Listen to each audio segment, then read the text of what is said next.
အားလုံးပဲမင်္ဂလာပါရှင် Business Focus Channel ကနေကြိုဆိုပါရစေ။ဒီနေ့တော့ Stock Share အကြောင်းနဲ့ပတ်သက်ပြီးတော့ပြောပြပေးချင်ပါတယ်။ဒီအကြောင်းအရာလေးကိုပြောခင်အရင်ဦးဆုံး Business Focus Channel လေးကိုလည်း Like and Subscribe လုပ်ပေးစီချင်ပါတယ်။ခေါင်းလောင်းပုံလေးကိုနှိပ်ပြီး All Review ကိုလည်းမမေ့ပါနဲ့နော်။ Stock Share ဝယ်ယူရဲဆိုတာကကိုယ်ဝယ်ယူသူရင်းနှီးမြှုပ်နှံမဲ့ကုမ္ပဏီရဲ့တစ်စိတ်တစ်ပိုင်းကိုဝယ်ယူတာဖြစ်တယ်လို့အကြမ်းဖျင်းပြောနိုင်ပါတယ်။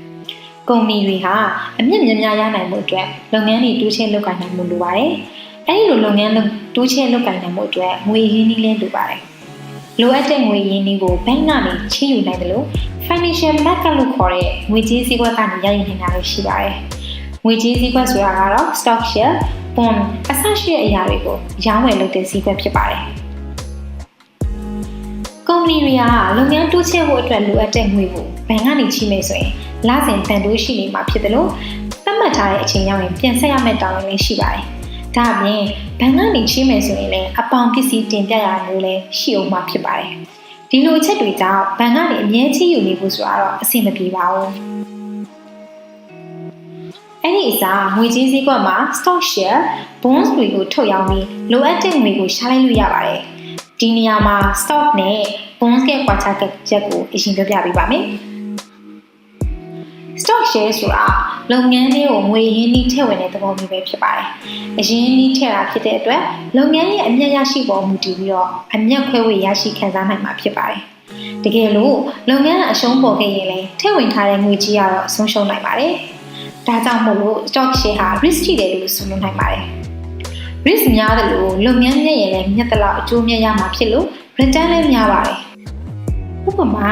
နာမည်ကြီးကားကုမ္ပဏီ Tesla ရဲ့ share ရဆိုရင်2010ခုနှစ်ဇူလိုင်လမှာ 3.84 USD နဲ့ဈေးစဖွင့်ခဲ့ရတာနဲ့2021ခုနှစ်ဇန်နဝါရီလမှာတော့180 USD အထိရောက်ရှိခဲ့ပါတယ်။ဒါဟာအဆပေါင်း130ကျော်တန်ဖိုးတက်ခဲ့တာဖြစ်ပါတယ်။ဒါအပြင် dividend လို့ခေါ်တဲ့နှစ်စဉ်အမြတ်ဝေစုတွေလည်းထပ်ရရှိအောင်မှာဖြစ်ပါတယ်။ dividend တွေအကြောင်းကိုဗီဒီယိုနောက်ပိုင်းမှာအထက်မှာရှင်းပြပေးသွားပါမယ်။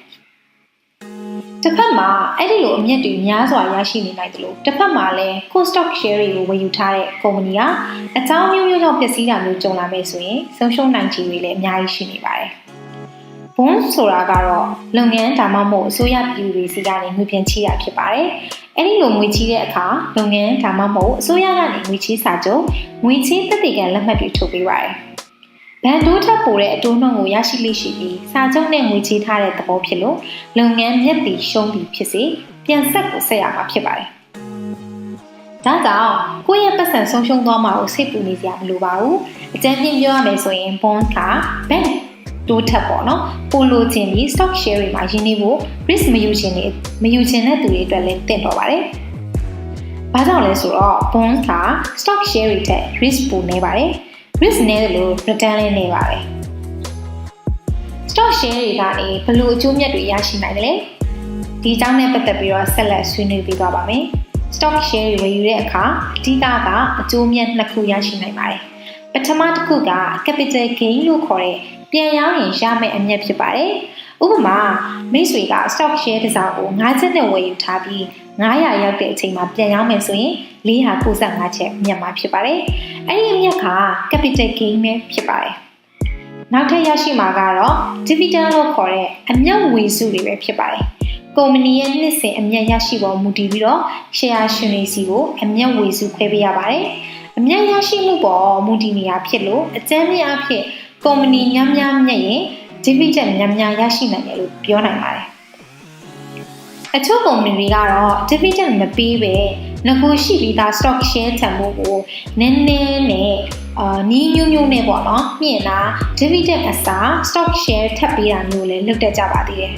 ။ထပ်ပြီးတော့ရနိုင်တဲ့အကျိုးမြတ်တစ်ခုကတော့ voting right လို့ခေါ်တဲ့မဲပေးပိုင်ခွင့်ပဲဖြစ်ပါတယ်။ကိုကသာ stock share ပမာဏများများပိုင်ဆိုင်ထားမယ်ဆိုရင်လုပ်ငန်းဖက်ဆုံးဖြတ်ချက်တွေချတဲ့နေရာမှာမဲပေးခွင့်ရရှိပါတယ်။အဲ့ဒီလိုအခွင့်အရေးတွေရရှိနိုင်လို့ဆိုတာ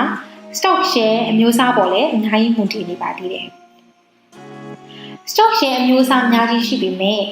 အကြီးကသိရမယ့်အမျိုးအစားနှစ်မျိုးကတော့ preferred stock နဲ့ common stock တွေပဲဖြစ်ပါတယ်။နှစ်မျိုးလုံးကတော့ကုမ္ပဏီရဲ့အစိတ်ပိုင်းတစ်ခုကိုပိုင်ဆိုင်နိုင်တယ်လို့ပြောလို့ရနိုင်ပေမဲ့မတူညီမှုတွေလည်းအများကြီးရှိနေပါတယ်။ ပထမကွာခြားချက်ကတော့ preferred stock တွေဟာပုံတင် right လို့ခေါ်နိုင်တဲ့မဲပေးပိုင်ခွင့်မရှိပါဘူး dividend လို့ခေါ်တဲ့အမြတ်ဝေစုရရှိတဲ့အခါမှာလည်းကုမ္ပဏီကရတဲ့အမြတ်အတိုင်း preferred stock သမားတွေကလိုက်မရပါဘူး preferred stock ဝယ်ယူသူတွေကကုမ္ပဏီဘက်ကပေးရမယ့်သတ်မှတ်ချက်ပမာဏတစ်ခုကိုကုမ္ပဏီမျက်ရှုံပေးရမှာဖြစ်ပါတယ်အဲ့ဒီလို dividend ကို fix သတ်မှတ်ထားတာဖြစ်တဲ့အတွက်ကြောင့်မို့လို့ preferred stock သမားတွေကအမြတ်ဝေစုရရှိတဲ့အခါမှာကုမ္ပဏီရဲ့အမြတ်အရှုံးပေါ်မမူတည်ပဲသတ်မှတ်ချက်အတိုင်းသာရရှိမှာဖြစ်ပါတယ်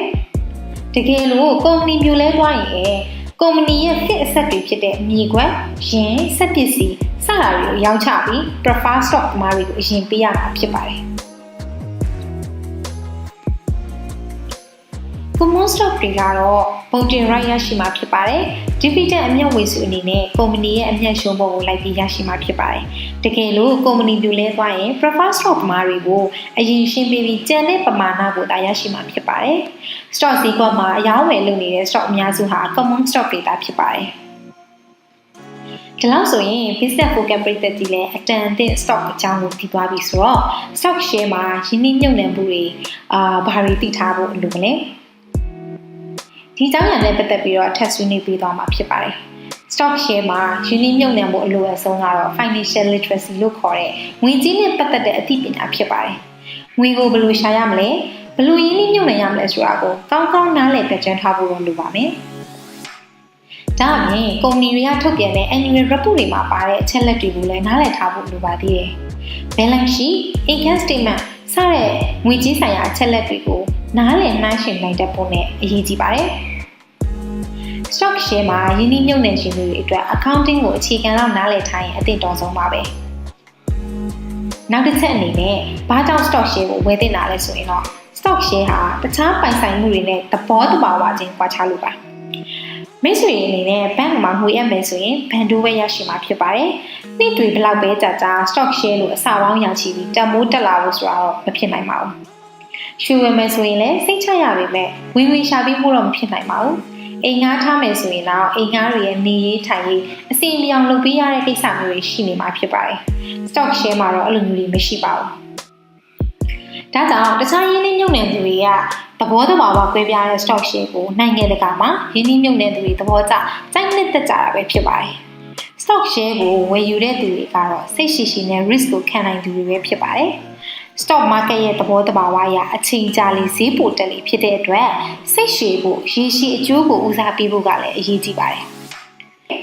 နောက်ပြီးတော့မြန်မာနိုင်ငံမှာ stock share ကိုဘယ်လိုဝယ်မလဲဒါနဲ့ပတ်သက်ပြီးတော့နောက်ဗီဒီယိုတွေမှာဆက်လက်တင်ပြပေးသွားမှာဖြစ်လို့ Business Focus Channel လေးကို like and subscribe လုပ်ပြီးစီချင်ပါတယ်ခေါင်းလောင်းပုံလေးကိုနှိပ်ပြီး all ကိုရွေးဖို့လည်းမမေ့ပါနဲ့နော်နောက်ဗီဒီယိုများမှာပြန်လည်ဆုံတွေ့ပါမယ်အားလုံးကိုကျေးဇူးတင်ပါတယ်ရှင်